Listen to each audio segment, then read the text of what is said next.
Katia was bringing her 17-year-old daughter Alinka, who has bone cancer, for an urgent operation when Russia invaded Ukraine. Their doctor called them and advised them to turn around and go home for their own safety. Now they are in Warsaw, Poland, awaiting more treatment. We lived in a village in the Rivne region, but we were treated at the Cancer Institute in Kyiv.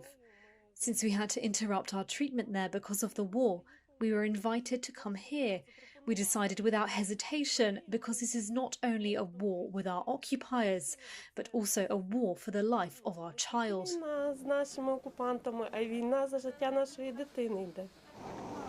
Katia and Alinka are among more than 1 million people who have fled to Poland from Ukraine to escape the escalating war. 4 million people may ultimately flee, the United Nations has estimated. In wartime, healthcare crises, including a lack of access to hospital and treatment, outbreaks of disease, malnutrition, often kill far more people than bombs and bullets. The fear now is that refugee influx into Ukraine's neighboring countries will push their health systems over the edge too. Ernest Kucha, the head of pediatrics at the Medical University of Warsaw Hospital, said almost every refugee child arriving at his hospital has tested positive for COVID-19.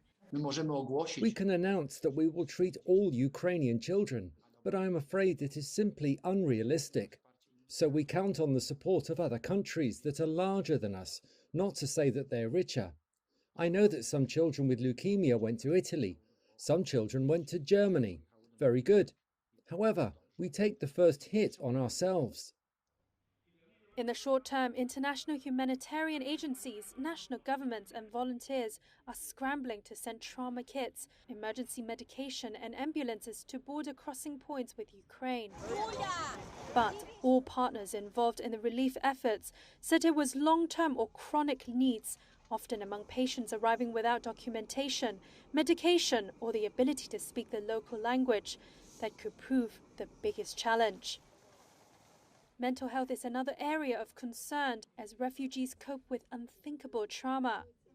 Katia broke down as she explained the 24-hour journey she made with her daughter to reach the Polish capital, also worrying about the rest of the family still in Ukraine.